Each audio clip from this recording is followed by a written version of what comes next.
Boa tarde e noite para todos. Eu prometo que serei curto e rápido.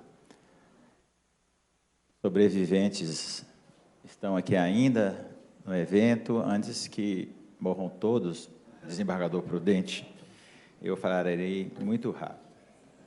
Quero saudar o desembargador Prudente, fazendo uma homenagem a um personagem nacional que foi objeto de polêmica nos últimos dias.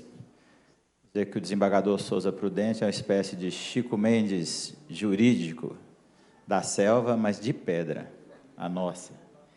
Quero saudar meu amigo, querido amigo, diretor do Foro de Belo Horizonte, André Prado Vasconcelos, meu amigo também aqui, presidente da AJUF Minas Gerais, o meu amigo Ivani, saudar meus colegas do Ministério Público, todos os magistrados federais, desembargadores, juízes, servidores, advogados, as entidades ambientais. E antes de entrar no tema, eu queria dizer que dos dias 7 a 9 de agosto deste ano, haverá na cidade de Araxá o Congresso Brasileiro dos Magistrados e dos membros do Ministério Público na área ambiental, que todos estão convidados. Desembargador Souza Prudente, se eu pudesse saudar a Cristina Serra, que lançará o livro agora, e já deve estar já pensando no volume 2, e poderia chamar não Mar de Lamas, mas Mar de Corpos desta vez, infelizmente, para nossa tristeza.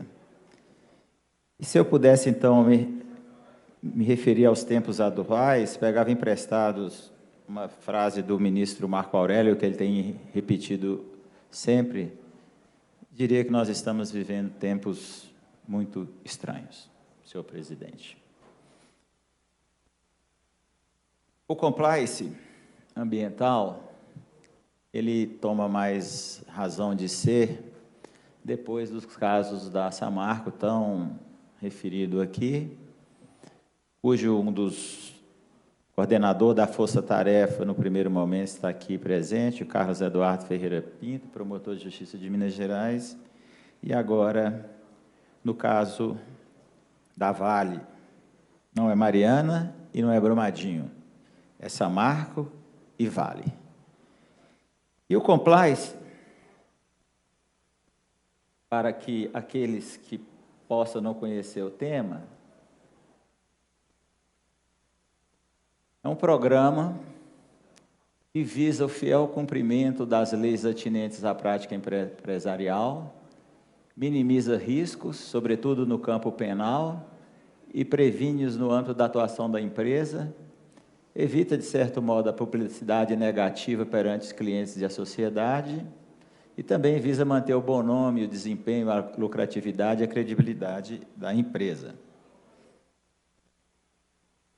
Na realidade, esse programa, o termo compliance vem do verbo comply, do inglês, que é cumprir, executar, obedecer, adequar-se às regras, leis e regulamentos. E o ministro Joaquim Barbosa, no auto da ação penal 470, a famosa mensalão, ele assim resumiu: o que é compliance? É nada mais, nada menos do que a área incumbida de fazer com que se cumpram, dentro da instituição, as normas internas e externas, o ordenamento jurídico nacional pertinente àquela área, que, no caso, lá era a área financeira, aqui eu vou trazer a área ambiental. O compliance, sobretudo, especialmente pelos escândalos financeiros verificados nas bolsas de valores. O presidente da Abrampa aqui presente, Luiz Fernando Barreto, sabe muito bem, e surgiu em relação aos crimes financeiros praticados nas bolsas de valores americanas. Por quê? Nas bolsas, ali não há produção, ali só há especulação. Pessoas perdendo muito dinheiro, alguns poucos ganhando, com base na especulação. E se tem um ambiente que a selvageria empresarial existe, é no mercado financeiro. E a ética não é, normalmente, o espírito público que rege as bolsas de valores, porque os que estão aplicando lá, na maioria, os chamados investidores, eles estão ganhando em cima de alguém que está perdendo. Então, o compliance veio nesse sentido de estabelecer um mínimo de padrão ético, onde não se espera padrão ético, que é nas disputas no mercado financeiro. E o compliance, então, não é nada mais, nada menos do que um programa de integridade das empresas que visam, naquele campo, como foi dito o ministro Joaquim Barbosa, um mínimo de isonomia, se é que podemos falar disso, entre os competidores, com base de um padrão ético mínimo que se pode exigir. No campo financeiro, o compliance é obrigatório, no âmbito ambiental, não é obrigatório ainda. E, portanto, para fazer funcionar o programa, que eu não vou entrar em detalhes, porque eu vou falar menos de 10 minutos, se constituiu os Compliance Officers, que são, na verdade, escritórios de compliance que visam executar o programa e acompanhar o programa de compliance das empresas, o programa de integridade. Esse escritório, obviamente, é um escritório estranho à empresa e que vai fazer o acompanhamento das atividades da empresa e exigir de toda a cadeia daquela empresa, dos seus proprietários, dirigentes, ao mais humilde dos servidores, um mínimo de padrão no cumprimento da legislação. E o compliance ambiental veio nesse contexto novo das exigências da sociedade para que as empresas que utilizam dos recursos ambientais possam utilizá-las obedecendo um mínimo de padrão ético, que possam dar aos seus produtos uma competitividade com as demais concorrentes, mas respeitando a legislação ambiental e evitando que essas empresas cometam, sobretudo, os crimes ambientais. E de onde que veio essa preocupação do setor? Quando a lei dos crimes ambientais de 98 passou a ser respaldada por quem? Pelos magistrados, pelos juízes, e, sobretudo, quando o STJ, no primeiro momento, reconheceu a responsabilidade penal da pessoa jurídica. Dali, a preocupação ascendeu no meio empresarial, sobretudo porque passaram a haver grandes investigações, grandes ações, prisões, as empresas passaram a poluidoras participarem de cadastros, o mercado internacional passou a também exigir um padrão ético mínimo ambiental dessas empresas na competitividade internacional, o cidadão passou também a exigir e verificar quais são as empresas que cumprem a legislação ambiental, e você pode pegar mesmo, eu conheço, na minha casa, parou de comprar carne da JBS lá atrás, no primeiro momento, quando apareceu a primeira denúncia. E isso, nos estados consumidores da Europa e nos Estados Unidos, se exige das empresas. E agora, sobretudo, com o caso Samarco, ficou demonstrado mais do que nunca a necessidade de que as empresas tenham compliance para que, no mínimo, possam, esse programa, respaldar a imagem da empresa no primeiro momento, quando vai sentar à mesa com os órgãos de controle, Ministério Público e mesmo perante o Poder Judiciário. Já há uma corrente se formando, por exemplo, de que a empresa sem compliance, ela está meio que assumindo o risco de produzir resultados que, eventualmente, um caso como o da Samarco e da Vale possam representar. Portanto, essas práticas de corrupção empresarial e, no caso aqui, ambiental, passaram a exigir essa ética, que não é a ética do senso comum ou uma ética própria, é a ética do setor, que tem que mudar sua cultura e se adaptar. Vamos dar um exemplo de uma ética própria. A empresa que paga impostos e não tem os serviços públicos correspondentes. Ela fala, olha, se eu pago os impostos e não tenho os serviços públicos correspondentes, eu vou sonegar uma parte desses recursos.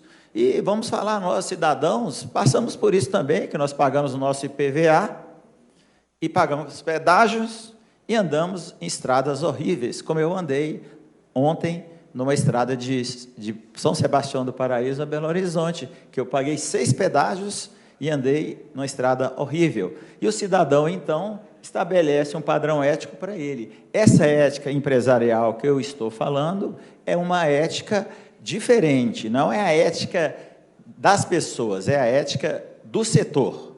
E aí se exige esses padrões empresariais. E, para concluir, eu vou me referir rapidamente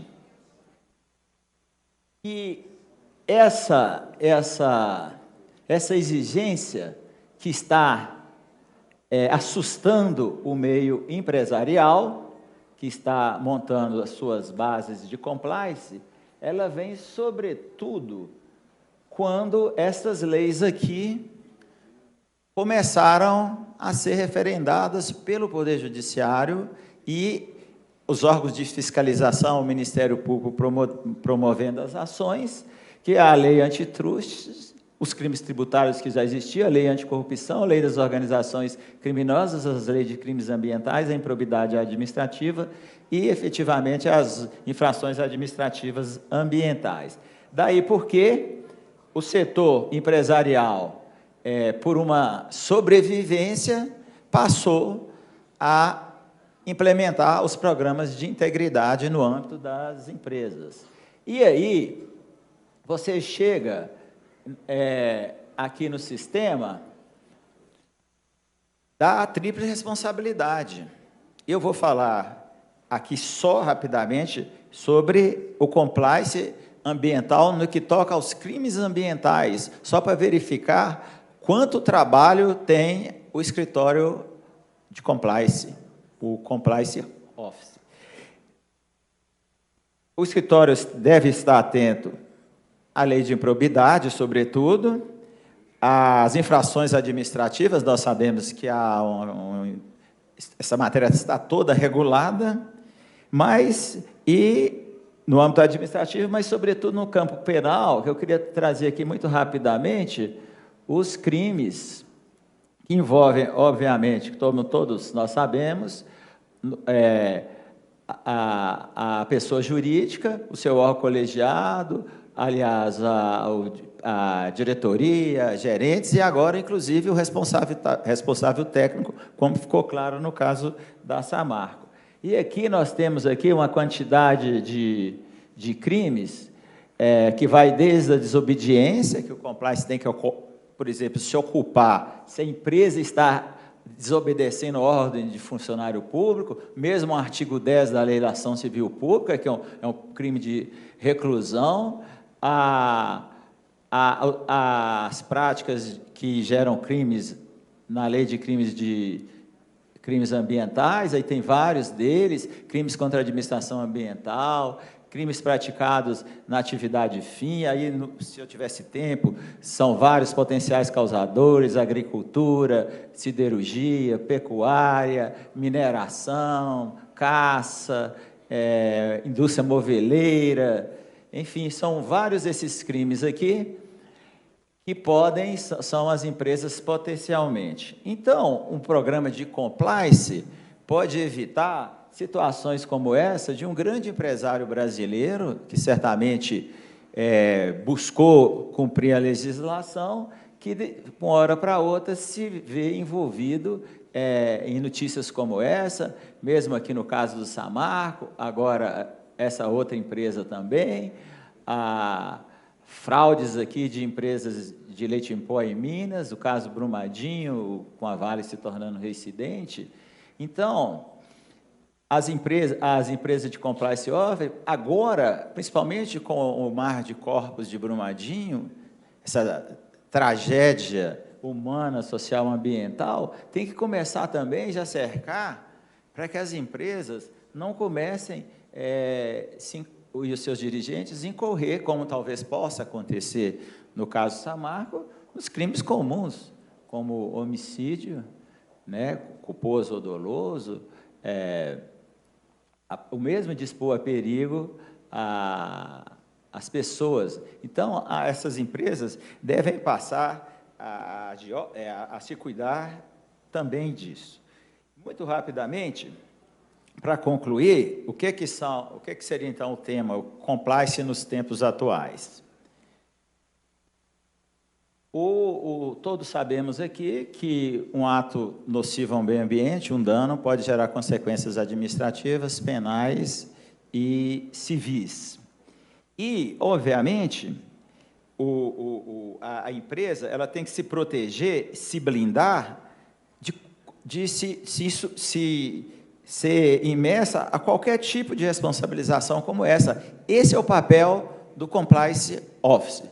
E não deixar que a empresa incorra em infração administrativa, em ilícitos civis, em improbidade e em crimes ambientais. Então, o que o compliance pode nos servir nos tempos atuais? Pode o Ministério Público requisitar ou requerer ao magistrados, por exemplo, que tenham acesso ao programa de compliance da empresa.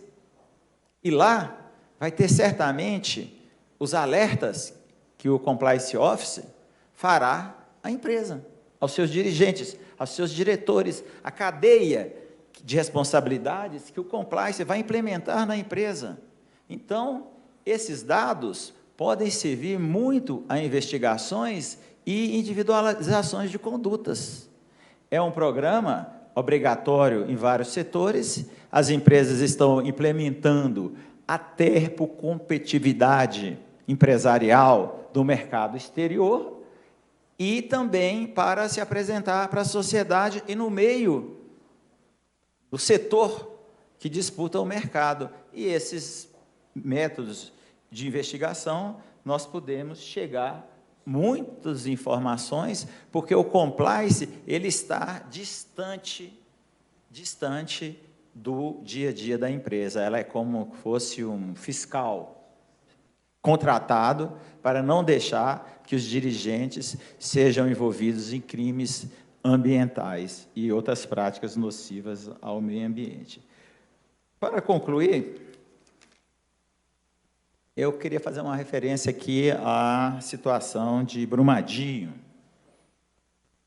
Segundo informações que eu obtive, a atividade minerária em Minas Gerais interfere em 12% do PIB do Estado. Nosso Estado, todo mundo sabe que o governador recebeu, o atual governador recebeu um Estado em calamidade, um ônibus desgovernado, com o motor falhando, sem pneus, e vai sofrer o novo impacto, que é o problema gerado pela falta de atenção da Vale com a população de Brumadinho. O que acontece? Segundo informações do setor empresarial, essa empresa que atestou a estabilidade da barragem de rejeitos, ela é a crema de la crema do mundo, é uma empresa alemã de consultoria e de trabalhos de perícia, a melhor do mundo, que aplicou, segundo eles, os manuais possíveis no mundo inteiro para atestar a estabilidade. O que acontece? com o Ministério Público fazendo adequadamente, corretamente, apontando os responsáveis técnicos pelo rompimento, pelo menos em princípio, pela responsabilidade criminal pelo rompimento da barragem. Muitas outras empresas que atestavam estabilidade estão recusando atestar a estabilidade das outras barragens que existem em Minas Gerais. Deve ser assim mesmo, porque vamos dizer que a empresa contrata um técnico sem nenhum conluio e o técnico atesta que esse prédio aqui está adequadamente construído e não há nenhum risco, e se cair, a culpa vai ser a doutora André? Então, o responsável técnico tem que estar dentro dessa cadeia, sim. Mas o que acontece? Pelas informações que eu tenho, as empresas não estão conseguindo atestar a estabilidade das outras barragens, o documento. Então, elas estão passando espontaneamente para risco 1 e determinando o fechamento da empresa e evacuando as áreas de atingimento. E, com isso, o Estado vai parar e vai ter um reflexo no Estado de Minas Gerais como um todo, na atividade econômica e todo do Estado. Então, nós precisamos, sim, nesse caso de Brumadinho, dar uma resposta adequada, incluir todos para que comece uma nova realidade. Nós estamos falando de um cemitério de 300 pessoas, 300 famílias. Só para vocês imaginarem, o analista, assessora do promotor de Brumadinho, perdeu o marido e 2 irmãos nessa tragédia de Mariana. Então, a conclusão que nós temos é que seria muito interessante que, sobretudo, o Ministério Público começasse um programa para que as empresas adaptassem aos seus compliances, que sejam adotados os seus compliances, e acompanhar junto os escritórios o funcionamento das empresas que tenham algum risco nas suas atividades. Senhor desembargador Souza Prudente, muito obrigado. Falei correndo, presidente, aqui, saltando, tropeçando nas palavras, porque todos aqui estão ansiosos de ouvir o relato da Cristina Serra. Ela acompanhou, investigou como membro do Ministério Público tudo o que aconteceu no caso do Samarco, coisas boas e coisas ruins, e que a experiência do caso Samarco sirva agora para o Davale e que o Davale sirva para todos lá adiante. Nós estamos num país à deriva e precisamos, sobretudo, do Poder Judiciário como baluarte para garantir os direitos da população. Eu agradeço, peço desculpa pelo resumo aqui, em outro momento nós adiantamos mais um debate sobre compliance. Agradeço a todos, boa tarde, obrigado, senhor presidente.